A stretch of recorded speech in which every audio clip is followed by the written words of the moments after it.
Are you an atheist? For all practical purposes, yes. Nobody can actually say for certain that anything doesn't exist. But I'm an atheist in the same way as I'm an a-leprechaunist and an a-fairyist and an a-pink unicornist. So you're not 100% sure God doesn't exist, but you're sure enough to make it practically... I'm as sure as you are sure that fairies and leprechauns don't exist. And do you see an equivalence between the idea of God and the idea of a fairy and a leprechaun? The evidence for both is equally poor. Stalin persecuted the church. Stalin persecuted just about everybody. Are you saying that the Soviet Union, the leaders of the Soviet Union, were not driven by a hatred of religion and a belief that science and human progress and materialism was the way forward?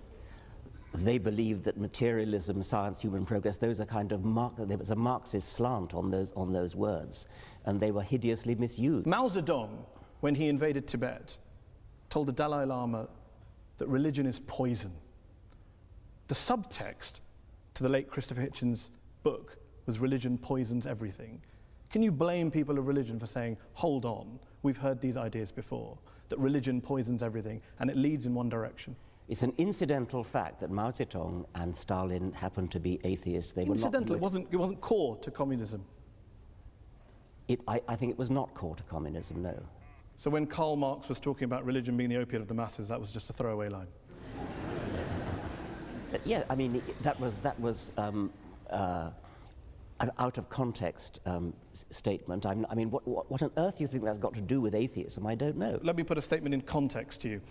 Albania, one of the world's worst dictatorships, tyrannies that we've seen in the last 100 years.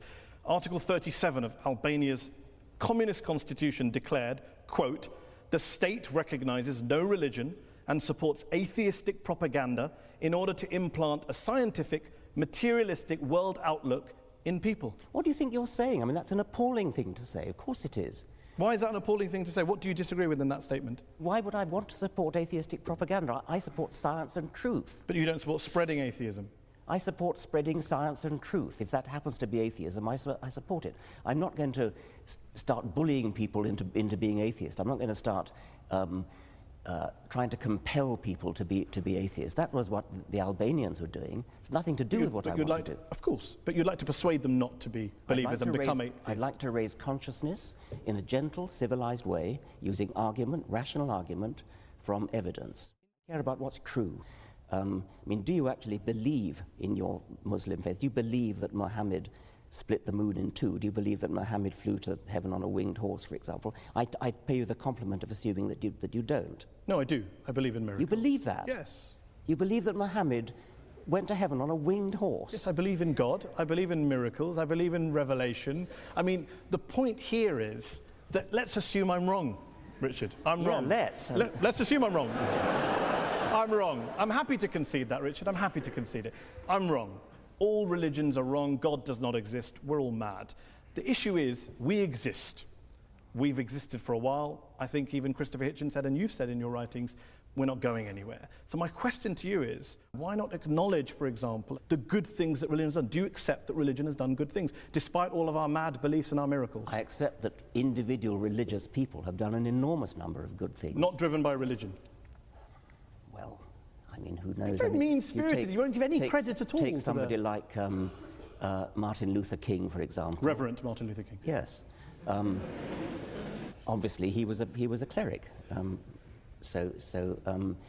I imagine that fed into the good things that he did. Plenty of other things did. He was a great admirer of Gandhi, and he was a great admirer of non-violence. He was a brilliant and wonderful, great man. Would you disconnect MLK's non-violence and Gandhi's non-violence from their very strongly held religious beliefs? They didn't. Well, I think it's not a thing that I really care about, actually. I mean, I think they were... You do care about it, Richard. You're saying that people carry out violence in the name of God, and I cite to you an example of very famous people who have done good and non-violence in the name of God, and you say, I'm not interested.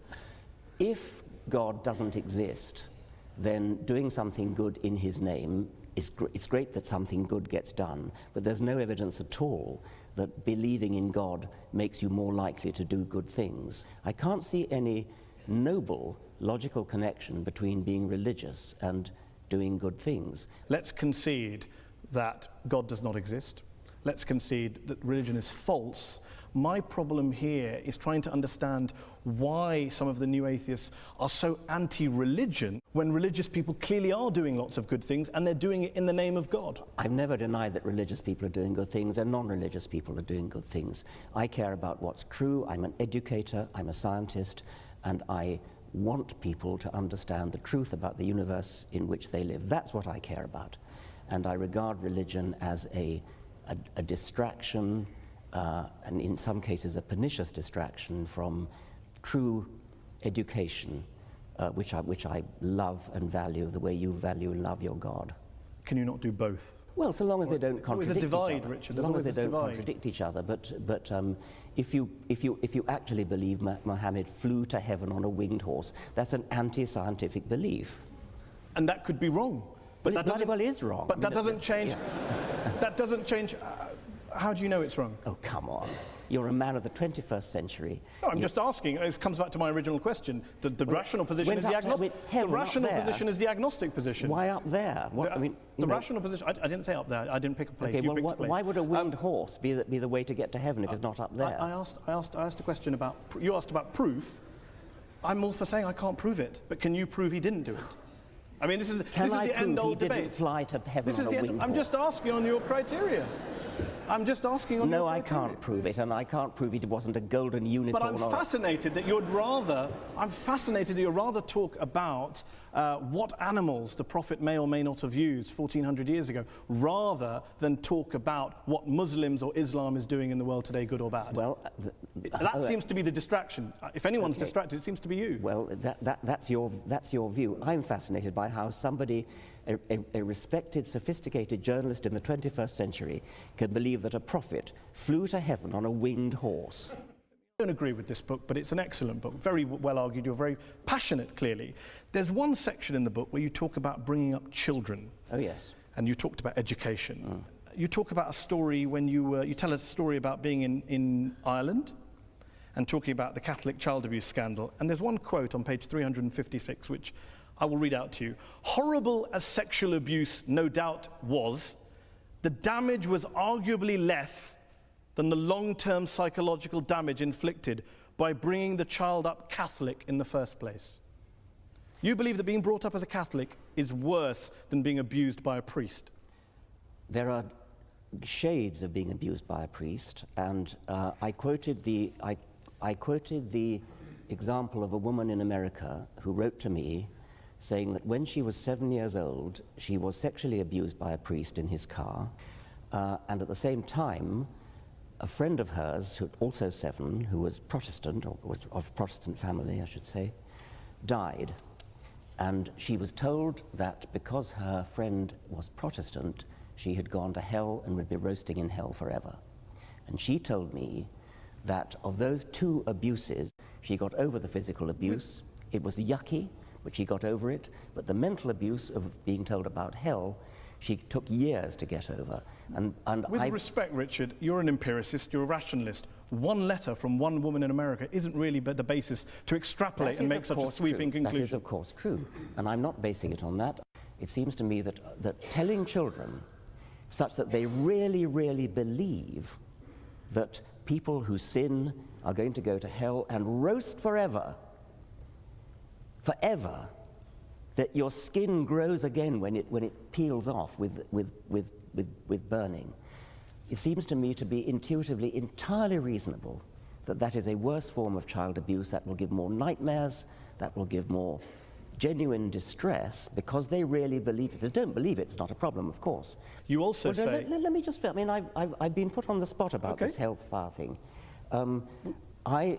We haven't really been put on the spot. In what sense have you been put on the spot? Well, I sense that you think it's somehow obvious that having a priest, if you're a small girl, having a priest put his hand... I would be very interested in asking the audience whether being told about heaven and hell as a child, being brought up as Catholic, is worse than being abused by a priest. Okay. Let's have a show of hands. Okay. Is it worse to be abused by a priest?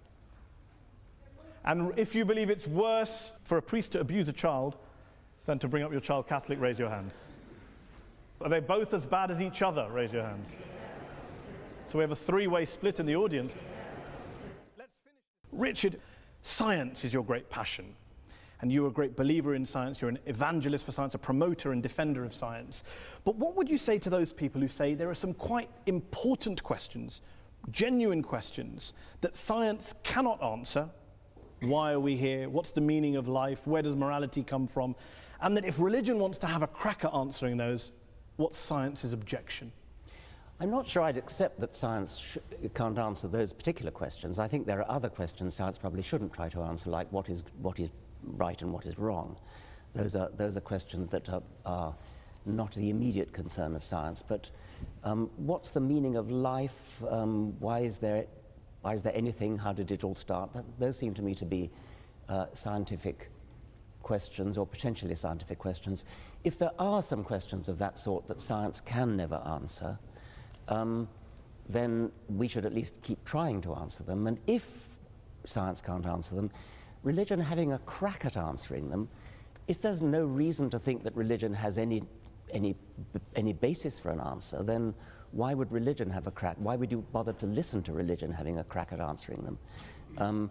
I mean, one thing I would say is there may be questions that science can't answer, like the origin of everything. But if science can't answer them, then religion certainly can't, and nothing else can either. Why? Why is it? It's either science or nothing. Well, yes, because science is the method of getting at what's true. I mean, if you take something like how did the universe begin, which is a very baffling, deep question. How did life begin? Another baffling, deep question. Both those questions are unanswered. The best methods we have of approaching those are the methods of science, because these are the methods that look at evidence, that evaluate evidence in all sorts of sophisticated ways. What has religion got to do with that, other than just looking at the writings of somebody who wrote a few centuries ago? I mean, why would you bother to read those writings? So the great philosophers and theologians in history who have grappled with these big questions and thought about spiritual issues, moral issues, the transcendent, they're all wasting their time? Yes, they're wasting their time. Well, bad things that come out of science, if by that you mean horrible weapons. Nuclear weapons, yeah, gas chambers, nuclear eugenics. Weapons, yeah, these are terrible things which are technology that arises out of science, and it's certainly true that if you want to do terrible things with technology, with terrible weapons, for example, science is the best way to do it, because science is the best way to do anything. And even bad things. Even bad things. I mean, that's right. If you want to develop a terrible weapon, you're not going to do it in any other way than by science. The trick is not to want to develop a terrible weapon, and that's a political decision. The Almighty God appears suddenly on the cloud or on the earth or part of the universe. What is your reaction? Are you going to believe, or are you going to go against him? What would it take for you to believe in God, not just miracles? Yeah, I mean, popping his head through the clouds. Yeah, that's the thing I've worried about a lot. Obviously, it would do wonders for the book. the reason I worry about it is that obviously, as a scientist, I'm committed to the view that I would change my mind if evidence came along. And so it's a very important question. What would that evidence look like? And I've talked about it with my colleagues a great deal. I used to think, yes, if there was a great deep Paul Robeson voice coming out of the clouds saying, "I exist," and then yes, obviously I would believe it. But have you ever seen a really, really good conjuring trick? There are things that I've seen done that it seems to me to be, God, that's got to be a miracle. And yet you know it's not. And so there is a real problem there, that we are easily fooled. What's the question? The idea that, so the question is, do you really think that your view of faith brooking no argument measures up to really any experience of how people think about their faith? You talked about the evidence that your wife loves you. I think for most religious people, the evidence that there's a God is rather like that. Well, obviously, I would be mad to suggest that that theologians don't argue. They argue all the time and always have. They fight wars over their arguments. So clearly they argue. I'd say, when I say brook no argument, I don't mean that they don't argue. When you say that theologians have disputes and interesting discussions, I take it that from your garb, you take a position one way or the other on whether the transubstantiation, whether the bread and wine really is the body and blood of a first century Jew, or is merely symbolic. But what evidence you bring to bear on such an argument, I cannot imagine. It would not be a real argument at all. It would be a false argument. It would not be an argument which could be settled by real evidence.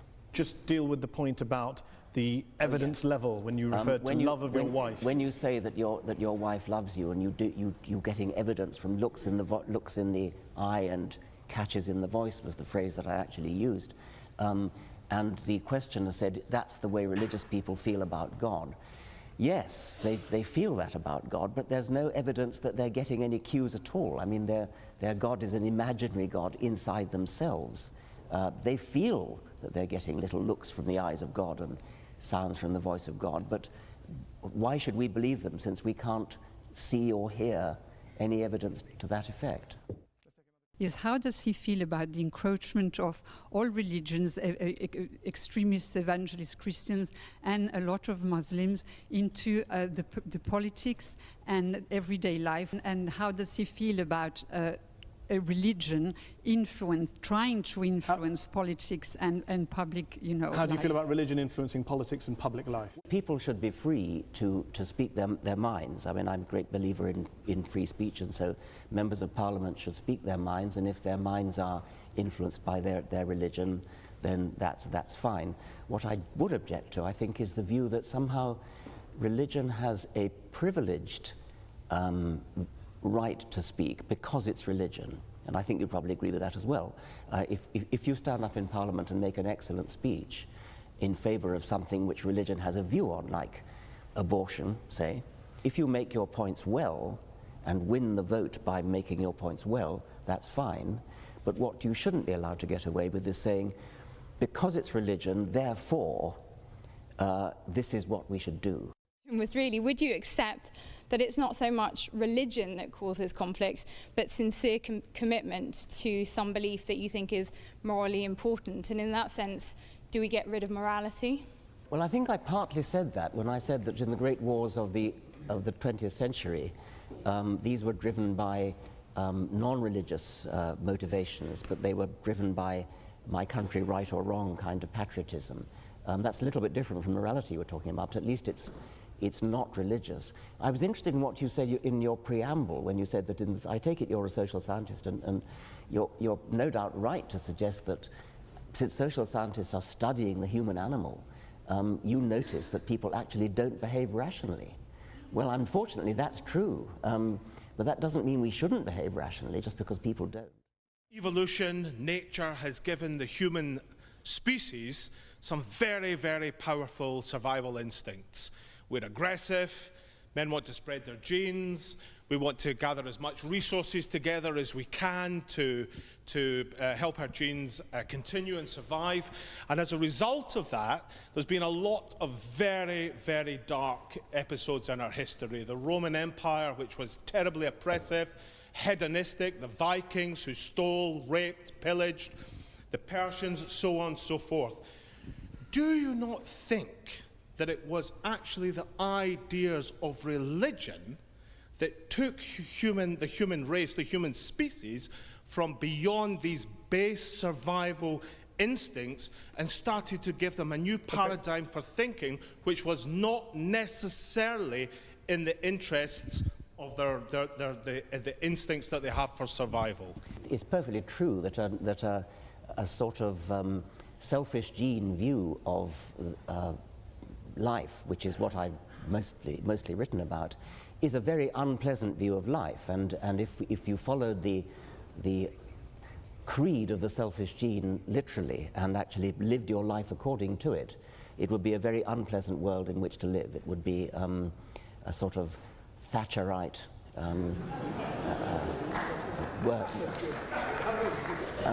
mean, I've often said that while I'm a passionate Darwinian when it comes to explaining the way life is, I'm a passionate anti-Darwinian when it comes to organizing our lives. Would the world be a better place if religion disappeared tomorrow? Yes. Despite all the good things we discussed, you recognise.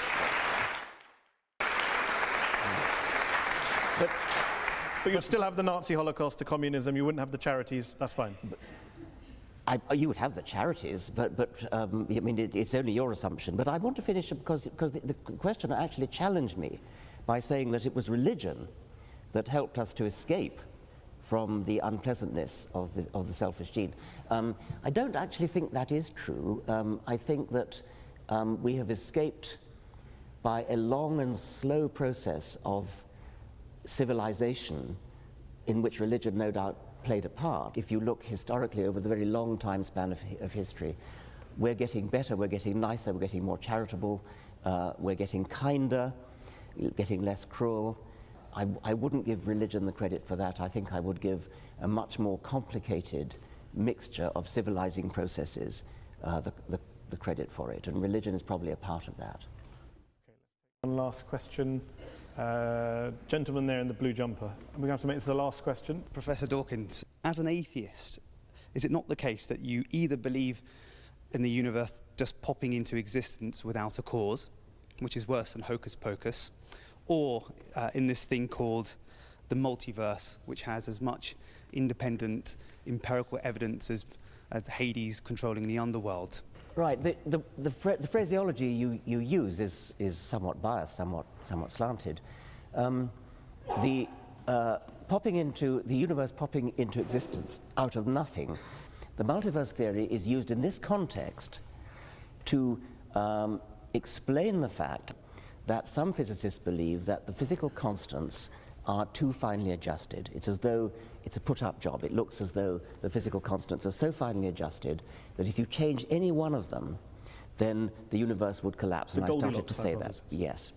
Now, the multiverse hypothesis is a kind of Darwinian way of solving that problem. It says there are billions and billions of universes, all of which have different settings of their fundamental constants. A tiny minority of those billions and billions of universes have their constants set in such a way as to give rise to a universe which lasts long enough to give rise to galaxies, stars, planets, chemistry, and hence the process of evolution.